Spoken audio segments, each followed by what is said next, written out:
જય શ્રી કૃષ્ણ. આજે હું તમને એક વાર્તા સંભળાવું. ધ્યાનથી સાંભળજો.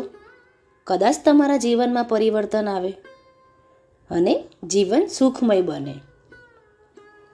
વાર્તા છે તિરાડ પડેલો ઘડો. એક ગામમાં એક વૃદ્ધ માણસ દરરોજ નદીમાંથી પાણી ભરવા જતો. તેની પાસે 2 ઘડા હતા. એક ઘડો સંપૂર્ણ હતો, જ્યારે બીજા ઘડામાં એક નાની તિરાડ હતી. દરરોજ વૃદ્ધ બંને ઘડામાં પાણી ભરીને ઘરે આવતો. સંપૂર્ણ ઘડો ગર્વથી ભરાઈ જતો, કારણ કે તે આખું પાણી ઘરે પહોંચાડતો. પરંતુ તિરાડવાળો ઘડો ખૂબ દુઃખી રહેતો. રસ્તામાંથી અડધું પાણી વહી જતું. એક દિવસ તે ઘડાએ રડતા રડતા વૃદ્ધને કહ્યું, મને માફ કરી દો, હું તમારી મહેનત બગાડું છું. હું ક્યારેય સંપૂર્ણ બની શકીશ નહીં. વૃદ્ધ હળવેથી હસ્યા અને બોલ્યા, આજે ઘરે જતા રસ્તા પર ધ્યાનથી જો. ઘડાએ જોયું કે રસ્તાની એક બાજુ રંગબેરંગી ફૂલો ખીલ્યા હતા, જ્યારે બીજી બાજુ સૂકી જમીન હતી.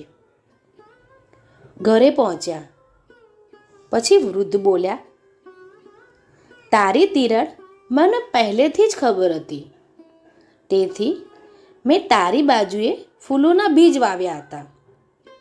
દરરોજ તારામાંથી જે પાણી ટપકતું હતું તે આ ફૂલોને જીવતું રાખતું હતું. જો તું સંપૂર્ણ હોત તો આ સુંદર બગીચો ક્યારેય ખીલી શક્યો ન હોત. ઘડો નિઃશબ્દ થઈ ગયો. તેને સમજાયું કે પોતાની ખામી જ કોઈના જીવનની સુંદરતા બની શકે છે. શ્રી કૃષ્ણ કહે છે, હે મનુષ્ય, તું તારી ખામીઓને લઈને દુઃખી ન થા. ભગવાન કોઈને પણ કારણ વગર અધૂરા બનાવતા નથી. જેને તું પોતાની કમજોરી માને છે, કદાચ એ જ કોઈ બીજા માટે આશીર્વાદ બની રહે છે.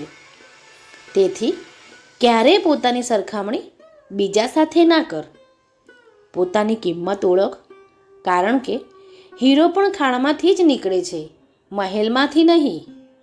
યાદ રાખજો, ભગવાન પૂર્ણ માણસોને નહીં, પરંતુ સાચા હૃદયવાળા માણસોને પસંદ કરે છે. તમારી આ નાનકડી સારી વાત દુનિયાના અનેક જીવનમાં પ્રકાશ ફેલાવી શકે છે. રાધે રાધે.